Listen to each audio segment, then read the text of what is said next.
Hello everyone, how are you. I hope कि आप सभी बहुत अच्छे होंगे। तो चलिए स्टार्ट करते हैं आज का अपना लेक्चर। और आज हम लोग बात करने वाले हैं रिलेशन बिटवीन दोष एंड गुण। अब इससे पहले के जो लेक्चर्स हैं वो ऑलरेडी नीचे डिस्क्रिप्शन में मैं लिंक दे रखा हूं, तो वहां जाकर के देख लीजिए। जिन बच्चों के लिए ये आज पहला लेक्चर है तो हो सकता है उन्हें काफ़ी चीज़ें समझ में ना आए, तो कोई बात नहीं। लेक्चर को कंप्लीटली सुनना, उसके बाद अपने आप धीरे धीरे चीज़ें समझ में आती जाएंगी।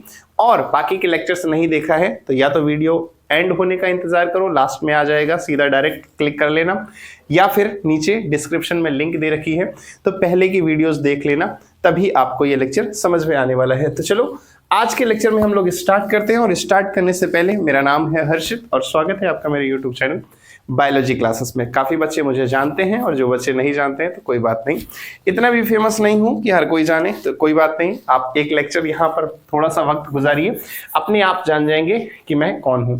चलिए स्टार्ट करते हैं आज का लेक्चर। और आज हम लोग बात करने वाले हैं रिलेशन बिटवीन दोष और गुण। ठीक है, गुण कौन कौन से होते हैं ये मैंने अभी लास्ट एक छोटे से लेक्चर में शॉर्ट के रूप में डाला था और बताया था कि गुण आप बेसिकली पढ़ेंगे पदार्थ विज्ञान में। और पदार्थ विज्ञान में आई होप सो कि आप पढ़ चुके होंगे। ठीक है, दोष के बारे में आप सभी जानते ही हैं, दो प्रकार के होते हैं। सर दो नहीं तीन प्रकार के होते हैं, मैं दोषों की बात कर रहा हूं। दोष दो प्रकार के होते हैं, शारीरिक और मानसिक। शारीरिक वात पित्त कफ, मानसिक रज और तम। ठीक है, जब पूछा जाए कि दोष कितने होते हैं तो वात पित्त कफ बताना है। दोष कितने प्रकार के होते हैं तो दो प्रकार के होते हैं। ठीक है, याद रखना, बार बार समझाता हूं मैं इस चीज को, गलत मत करके आना। ठीक है, डायरेक्टली दोष पूछे तो सीधा वात पित्त कफ मत लिख देना, पहले देखना कि क्या पूछ रहा है। अब बात करें गुण अनुरूप कि कौन कौन से गुण हैं, उनके क्या क्या अनुरूप होते हैं। संचय, कब किनका संचय होता है। फिर उसके बाद कोप या प्रकोप, ठीक है, उसका प्रकोप कब देखने को मिलेगा। फिर उसके बाद शमन या प्रशम, ठीक है, क्या चीज अगर हम लेंगे, कैसा आहार विहार लेंगे तो उस दोष का शमन होगा। ठीक है, बेसिकली हम इस चीज की बात करने वाले हैं। तो पहले बुकिश लैंग्वेज की बात कर लेते हैं, उसके बाद फिर ये टेबल के फॉर्म में क्या लिखा है ये अपने आप आपको समझ में आ जाएगा और मैं भी एक्सप्लेन कर दूंगा। ठीक है, तो चलिए शुरू करते हैं। यहां पर वृद्ध वाग्भट और लघु वाग्भट दो आचार्य हैं, उन्होंने डिस्क्राइब किया है कि वृद्ध वाग्भट एंड लघु Vagbhata also describe the cause of cope of दोष as, उन्होंने क्या बताया है कि रुक्ष and other qualities of वात associated with उष्ण।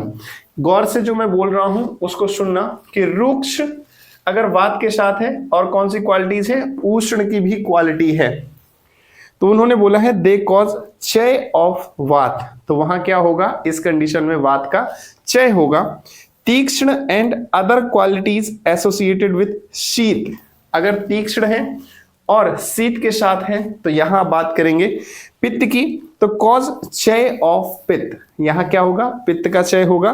स्निग्ध and other qualities of kapha associated with शीत कॉजेस क्षय ऑफ कफ। ठीक है, तो ये स्निग्ध विथ शीत, तो यहां पर क्षय होगा किसका, कफ का। अब ये क्या क्षय है, क्या है ये, उष्ण रुक्ष स्निग्ध, ये सब अभी हम लोग बात करेंगे। ठीक है, सुनते जाइए। रुक्ष and other qualities of vata associated with शीत दे कॉज इट्स कोप। तीक्ष्ण and other qualities associated with उष्ण कॉजेस कोप ऑफ पित्त। स्निग्ध and other qualities of kapha associated with उष्ण कॉजेस कोप ऑफ कफ। ठीक है, अब ये जो मैं पढ़ रहा हूं ये भी पीडीएफ के फॉर्म में मैं टेलीग्राम में डाल दूंगा, तो नीचे टेलीग्राम का लिंक दे रखा है। अगर आप भी ये चीज पढ़ना चाहते हैं और समझना चाहते हैं कि क्या है बुकिश लैंग्वेज, तो नीचे दिए गए टेलीग्राम लिंक को जरूर ज्वाइन कर ले। While स्निग्ध and other qualities associated with उष्ण ब्रिंग अबाउट शम ऑफ वात, दैट इज वात प्रशमन, मंड and other qualities associated with शीत bring about sham of pitt, and mand and other qualities associated with शीत bring about the sham of कफ। ठीक है, अब यही उसने टेबल के फॉर्म में बता रखा है।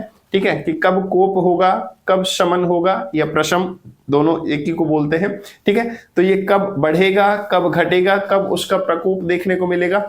अब बेसिकली सिंपल अगर मैं आपको एक आम भाषा में समझाऊं तो ये चीज है कि वात का प्रकोप हमारे शरीर में कब बढ़ेगा, तो ये तब बढ़ेगा जब आप कुछ इस तरह के आहार विहार लेते हैं, कुछ इस तरह की चीजें खाते हैं। जैसे आपने एक आम भाषा में सुना होगा कि बादाम ज्यादा नहीं खाने चाहिए, गर्म करते हैं। तो इसका मतलब क्या है, बादाम गर्म होते हैं। तो यहाँ पर जो उष्ण है वो इसी के लिए बोला गया है। ठीक है, तो कुछ ऐसे चीजें जो हम खा रहे हैं उन्हीं में से कुछ शीत होती हैं, कुछ उष्ण होते हैं, ठीक है, कुछ रुक्ष होते हैं। तो ये सारी चीजें होती हैं, तो देख लेना। ठीक है, उन्हीं के लिए ये बोला गया है कि कब क्या खाएंगे तो किसका शमन होगा, ठीक है, और कब क्या खाएंगे तो किसका प्रकोप आपको देखने को मिलेगा। बेसिकली ये बात हो रही है। ठीक है, अब नीचे कुछ 3 श्लोक दे रखे हैं। सबसे पहले श्लोक की अगर हम बात करें तो पहला श्लोक कह रहा है, चीयते लघु रुक्ष अभिरोष अधिभि समीरणा। ठीक है, पढ़ते जाना। अब श्लोक को कभी भी एक बार में पूरा नहीं पढ़ा जाता है, श्लोक को डिवाइड किया जाता है अलग अलग भागों में, फिर उसके साथ पढ़ा जाता है। मैं आपको सिखाता हूं। ठीक है, चीयते लघु रुक्ष अभिरोष अधिभि। ठीक है, लघु अलग पढ़ा, रुक्ष अलग पढ़ा, अभिरोष अलग पढ़ा, अधिभि अलग पढ़ा, समीरणा। ठीक है, ये एक साथ हो गया। अब उसके बाद अगली लाइन देखते हैं। तो यहां पर है तद्धित स्त अद्विधे। ठीक है, अब यहां पर कुछ ऐसे वर्ड है मैं भी कंफ्यूज हो जाता हूं, है ना। जैसे वो जब क्रिकेट में क्या होता है ना, जब कोई भाग नहीं पाता ना तो अपने साथ एक रनर रख लेता है कि भाई मैं सिर्फ शॉट मार रहा हूं, तुम भागना। ठीक है, या तो सिंगल लेना हो तो मैं बता दूंगा, तो ठीक है मैं बैटिंग कर रहा हूं, बस तुम देखे रहना, जैसे ही बॉल बैट में टच हो तुम भाग लेना। ठीक है, तो मुझे लगता है जैसे उस बैटमैन को इंजरी के दौरान रनर रखना पड़ता है। कई बार मुझे भी लगता है कि यार पढ़ा मैं ले रहा हूं, लेकिन जो संस्कृत के श्लोक है वो कोई मैं रनर रख लूं वो पढ़ता रहे। ठीक है, तो हो जाता है यार, मुझसे भी हो जाता है, ऐसा नहीं है कि मैं बहुत एक्सपर्ट हूं संस्कृत में। ठीक है, तो ये कुछ टर्म्स ऐसे होते हैं। ठीक है, देहे कालस्य औषणम यान्य कुप्यति। अब ये अष्टांग हृदय सूत्र स्थान चैप्टर नंबर 12 और श्लोक नंबर 25। ठीक है, वहां का ये श्लोक है। अब ये श्लोक क्या कह रहा है और इसका क्या मतलब है उसको समझते हैं। लघु वाग्भट सेज दैट वात अंडरगोज क्षय इन ग्रीष्म ऋतु। वात का क्षय कब देखने को मिलेगा, ग्रीष्म ऋतु में देखने को मिलेगा। By the use of medicine possessing qualities such as लघु रुक्ष एटसेट्रा। अगर उसी के साथ साथ हम कुछ ऐसी मेडिसिन भी ले रहे हैं जिनके गुण कैसे हैं, रुक्ष हैं, लघु हैं। ठीक है, in the bodies of person possessing such qualities but it does not undergo प्रकोप because of the heat of the season. अब ऐसा कहा गया है कि बेसिकली जो हमें देखने को मिलेगा, वात का क्षय देखने को मिलेगा ग्रीष्म ऋतु में। मैंने पहले भी आपको बताया है, प्रीवियस लेक्चर में जब आप देखेंगे तो वहां मैंने बताया है वात पित्त और कफ का क्षय कब कब कौन कौन सी ऋतुओं में देखने को मिलता है।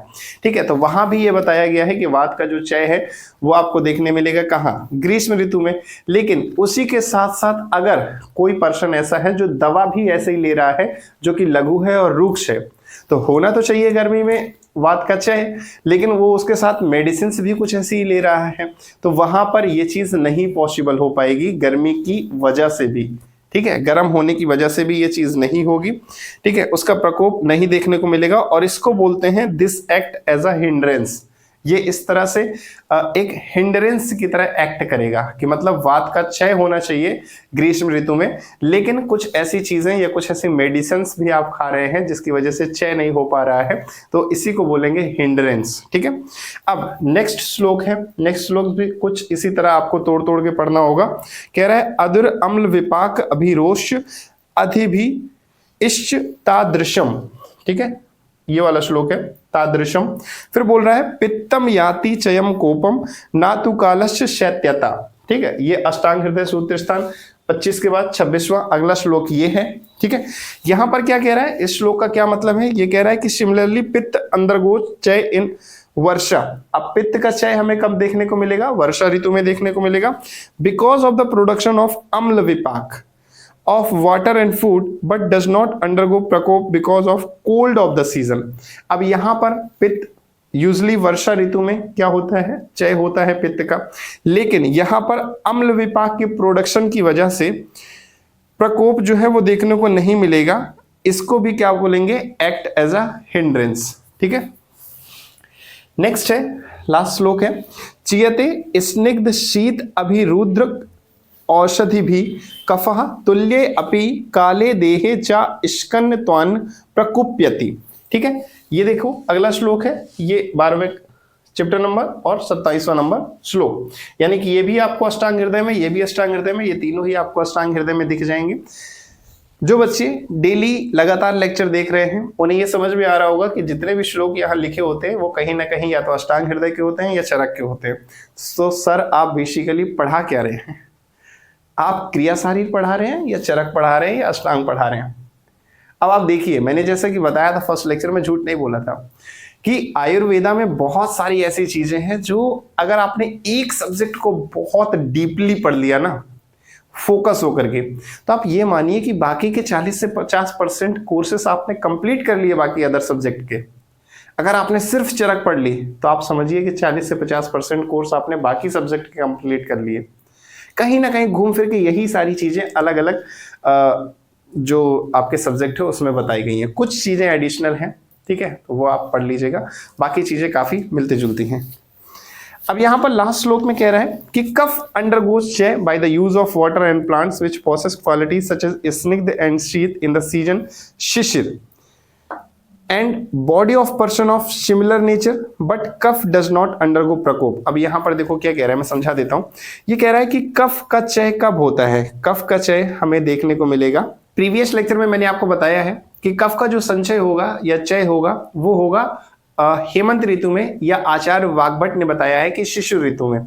लेकिन यहां पर क्या बोल रहा है कि कफ अंडरगोज क्षय by the use of water and plants which possess qualities such as snigd and sheath in the season shishir and body of a person of similar nature। मतलब कि जो पानी या जो भी चीज, प्लांट की जो चीज आप खा रहे हैं उसका जो नेचर है वही अगर इंसान की बॉडी का नेचर है, तो वहां पर बोल रहा है कि कफ जो है वो प्रकोप नहीं देखने को मिलेगा हमें। ठीक है, इट बिकम सॉलिडिफाइज, और कफ वहां पर क्या होगा, सॉलिडिफाइज हो जाएगा ड्यू टू सीवियर कोल्ड या सीजन या एनवायरनमेंट।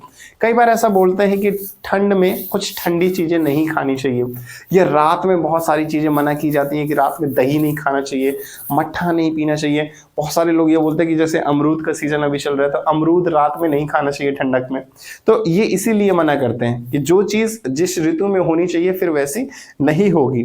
ठीक है, और ये आपको परिणाम आज नहीं देखने को मिलेंगे। कहते तो हैं बहुत सारे कि अमरूद खा के पानी नहीं पीना चाहिए, लेकिन कई बार आज आपने खा भी लिया, कोई चीज मना की गई रात में कि नहीं खानी चाहिए और आपने खा ली, तो इसके परिणाम आज नहीं देखने को मिलेंगे। अब जब ऋतु चेंज होगी तब आपको ये सारे परिणाम देखने को मिलेंगी। अभी हम नेक्स्ट लेक्चर में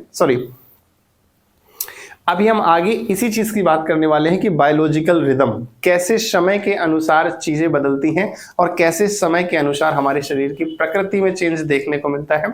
बहुत सारे लोग ऐसा बोलते हैं कि ठंड आती ही ना मुझे जुकाम शुरू हो जाता है, गर्मी आते ही ना मुझे अजीब सा लगना शुरू हो जाता है, गर्मी आते ही मैं बीमार पड़ जाता हूँ या पड़ जाती हूँ। कुछ लोग ऐसे बोलते हैं कि यार साल में एक बार तो मैं बीमार होता ही होता हूँ। ऐसा होता ही नहीं। कुछ लोग ये बोलते हैं कि जैसे सीजन चेंज होता है ना तुरंत मैं बीमार हो जाता हूँ, ठंड आएगी तो बीमार हो जाऊंगा, गर्मी आएगी तो बीमार हो जाऊंगा, लेकिन एक बार बीमार जरूर होऊंगा, उसके अलावा नहीं होता। तो ये जो चीजें हैं ये क्यों होती हैं और कैसे होती हैं, चलिए इसकी बात करते हैं और समझते हैं आयुर्वेदा में ये क्यों बताया गया है और इससे क्या क्या फायदे और नुकसान हैं। अब बात करते हैं बहुत इंपॉर्टेंट चीज की, और यहाँ पर हम लोग समझेंगे biological rhythm of tridosha on the basis of day night a season and food intake. ठीक है, त्रिदोष कैसे इंपैक्ट करता है सीजन के हिसाब से, या फिर हम फूड का इंटेक किस समय करते हैं उस हिसाब से। ठीक है, चलिए बात करते हैं। सबसे पहले बिफोर गोइंग टू स्टार्ट जो श्लोक दिया है उसको समझते हैं क्या है। यहाँ पर कह रहा है वयो अहोरात्रि भुक्ता नाम ते अंत मध्य आदिगः क्रमात् अष्टांग हृदय सूत्र स्थान। ठीक है, फर्स्ट चैप्टर 8 नंबर श्लोक, दिस इज श्लोक number and this is chapter number. ठीक है, यही चीज आपको दूसरी जगह भी देखने को मिल जाएगी। अष्टांग हृदय सूत्र स्थान पहले चैप्टर में 25 नंबर श्लोक भी आपको यही देखने को मिल जाएगा। अब क्या कह रहा है, वयो अहोरात्रि भुक्ता नाम ते अंत मध्य आदिगा क्रमात्। अब इसका क्या मतलब है समझते हैं कि वय अहोरात्रि भुक्ता नाम, ठीक है, अलग अलग समय अंतराल की बात कर रहा है। Vagbhata has said that vata pitta and kapha are predominant respectively during the अंत। अंत बोला गया है, ठीक है, ते अंत, अब अंत को बोला गया है यहां पर लास्ट, ठीक है, लास्ट, मध्य मतलब middle, and beginning of the way या लाइफ स्पैन। अब ये वे बोला गया है लाइफ स्पैन जब स्टार्ट हो, ठीक है, लाइफ स्पैन जब स्टार्ट हो उसको बोला गया है वय, ठीक है, स्टार्टिंग फेज को बोला गया है वय। अहा ये जो है दैट इज अहो या अहा, इसको डे बोला गया है, ठीक है। रात्रि आप सभी पता है नाइट को बोलते हैं, and bhukta the process of digestion of food, ठीक है, भुक्ता नाम, भुक्त ये बोला है प्रोसेस ऑफ डाइजेशन, ठीक है। वैसे तो आप टेलीग्राम ज्वाइन कर लेना, मैं यहाँ डाल दूंगा process of digestion that is called bhukta, ठीक है। नीचे डिस्क्रिप्शन में टेलीग्राम का लिंक दे रखा है, उसे डाउनलोड कर लेना, वहां से आपको ये सारी चीजें मैं आपको पीडीएफ के फॉर्म में दे दूंगा, तो ये आप वहां से देख सकते हैं, ठीक है। तो ये बोला गया है। अब नेक्स्ट जो श्लोक है वो क्या कह रहा है कि व्याधि नामृत अहोरात्र वयशाम भोजनस्य च विशेषो भिद्यते यस्तु कालावेक्षा सा उच्यते। ये बोला गया है चरक चिकित्सा स्थान 30 चैप्टर 308 नंबर श्लोक में, ठीक है। तो आप चरक में भी जाकर के ये देख सकते हैं। इसका मतलब क्या समझाया है आचार्य चरक ने? While Acharya Charak has described this by using the term kalaveksha, ठीक है। काल, काल का मतलब आप सभी समझते होंगे, काल का मतलब होता है टाइम, ठीक है, या समय, ठीक है। महाकाल उज्जैन में है, आप सभी जानते हैं महाकाल का मंदिर क्यों फेमस है, जो आपके काल को और समय को टाल दे दैट इज कॉल्ड महाकाल। उसमें इतनी शक्ति है कि सिर्फ वही अकेले ऐसे हैं जो आपके काल या आपके समय को भी टाल सकते हैं कि आपकी मौत तो आ जानी चाहिए, लेकिन अगर आप उज्जैन हो आए हैं, महाकाल के बहुत बड़े भक्त हैं और उनसे आपने विनती की है कि मेरी ये इच्छा है और अभी मैं धरती छोड़ के नहीं जाना चाहता, तो सिर्फ वही एक ऐसे देवता हैं जिनमें इतनी शक्ति है कि वो आपके काल को भी टाल सकते हैं। तो यहाँ काल का मतलब हो गया समय। Using the term kalaveksha that is with reference to time of vyadhi ritu अहा रात्रि वय एंड भोजन।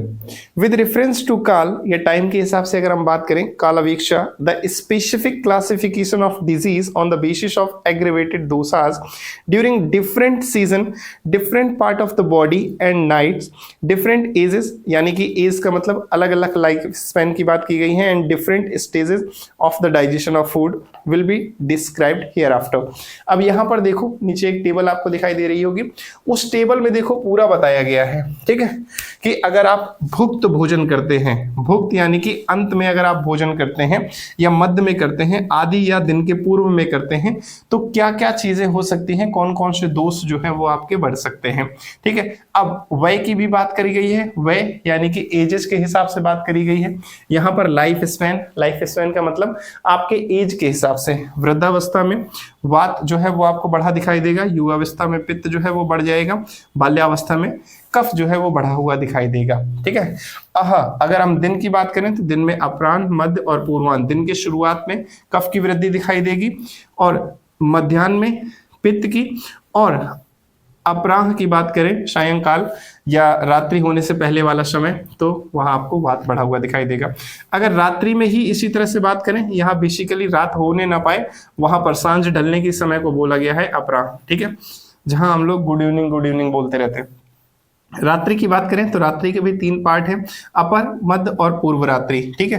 पूर्व रात्रि बिल्कुल रात्रि की शुरुआत जो होती है, अभी नेक्स्ट लेक्चर में हम लोग टाइमिंग के हिसाब से भी बात करेंगे, आज नहीं अगले लेक्चर में बात करेंगे। आज थोड़ा सा फिर टाइम बढ़ जाएगा अगर मैं इसको पूरा एक्सप्लेन करने चला गया, क्योंकि बायोलॉजिकल रिदम सिर्फ इतना ही नहीं है, अभी बहुत है इसके बारे में, ये तो जस्ट एक ट्रेलर है, अभी तो हम इसके बारे में और भी चीजें समझेंगे, ठीक है। यहाँ जो टर्म दे रखे हैं प्रॉपर किस टाइम की बात की जा रही है, ठीक है, अपर रात्रि कब, मध्य रात्रि कब, पूर्व रात्रि कब, प्रॉपर किस टाइम पे होगी, इसकी भी हम लोग बात करेंगे, ठीक है। वहीं भुक्त या भोजन की भी बात की गई है कि भोजन के अंत में पक्वावस्था, भोजन के मध्य में विदग्धावस्था और भोजन के आदि या पूर्व। भोजन का आदि या पूर्व का मतलब जैसे ही भोजन खाने से पहले या भोजन जैसे ही खाया है वो वाला समय, तो वहां आपको सबसे पहले कफ बढ़ा हुआ दिखाई देगा। मध्य, मध्य का मतलब विदग्धावस्था, विदग्धावस्था इन द सेंस कि अभी जो है भोजन मतलब पचना स्टार्ट हुआ है, एकदम बिल्कुल स्टार्ट भी नहीं हुआ और एकदम कंप्लीट भी नहीं हुआ, दैट कंडीशन इज कॉल्ड विदग्धावस्था। फिर होता है पक्वावस्था अंत में, ठीक है, पक्वाशय में चले जाना, पक्वावस्था, ठीक है, तो तब आपको वात बढ़ा हुआ दिखाई देगा। तो ये चीजें हैं, यहाँ पर बायोलॉजिकल रिदम के हिसाब से देख लिया क्या क्या बताया गया है, वह एज के हिसाब से देख लिया, डे के हिसाब से देख लिया, नाइट के हिसाब से देख लिया और फूड इनटेक के हिसाब से देख लिया, ठीक है। तो बायोलॉजिकल रिदम के हिसाब से आप अपने हिसाब से भी एक बार पढ़ लेना। और इसके अलावा कोई भी डाउट अगर आपके रह जाते हैं तो आप नीचे कमेंट में मुझसे पूछ सकते हैं, या फिर टेलीग्राम लिंक अगर आप ज्वाइन कर रहे हैं वहां भी आप पूछ सकते हैं। वहां पूछेंगे तो आपका तो फायदा होगा ही होगा, बाकी और भी जो 150-200 बच्चे हैं उनका भी फायदा होगा। एक चीज और मैं कहना चाहूंगा कि काफी सारे बच्चे हैं जो अलग अलग जगह से हैं, कुछ महाराष्ट्र के भी हैं, कुछ बनारस के हैं, कुछ मथुरा के हैं, कुछ आगरा के हैं, काफी सारे बच्चे हैं जो मेरे टेलीग्राम पे जुड़े हुए हैं। तो मैं एक चीज बोलना चाहता हूँ कि अगर कभी भी आपको कोई डाउट आता है ना तो आप टेलीग्राम में पूछा करें। हो सकता है अगर मैं अवेलेबल नहीं हूँ तो कोई और बच्चे को वो चीज अगर आती है, या आपके सीनियर्स भी कई ऐसे हैं कि अगर आप 24 बैच के हैं तो 23 बैच के बच्चे भी हैं, कुछ 22 बैच के में भी हो सकता है, तो 22, 23, 24 बच्चे हैं, बैच के बच्चे होंगे। तो अगर वो चीज़ उनको समझ में आ रही है तो वो भी आपके डाउट का आंसर दे सकते हैं, ठीक है। तो ये चीज़ आप कर सकते हैं। एक तरह से एक ग्रुप ही है हम लोगों का कि जितने मेरे थ्रू आए हैं, मेरे थ्रू किसी कॉलेज में गए हैं या मुझसे काउंसलिंग कराई है, तो कहीं ना कहीं वो सारे बच्चे वहाँ पर जुड़े हुए हैं, तो आप एक दूसरे से भी डाउट शेयर कर सकते हैं, ये भी एक अच्छी चीज़ है, ठीक है। चलिए आज का लेक्चर यहीं समाप्त करते हैं और मिलते हैं किसी नेक्स्ट लेक्चर के साथ। और कोई अगर बात है तो आप नीचे कमेंट में मुझे बता सकते हैं, कोई चीज़ अगर समझ में नहीं आई है या कोई भी आपके ओपिनियन है वो भी आप नीचे शेयर कर सकते हैं, ठीक है।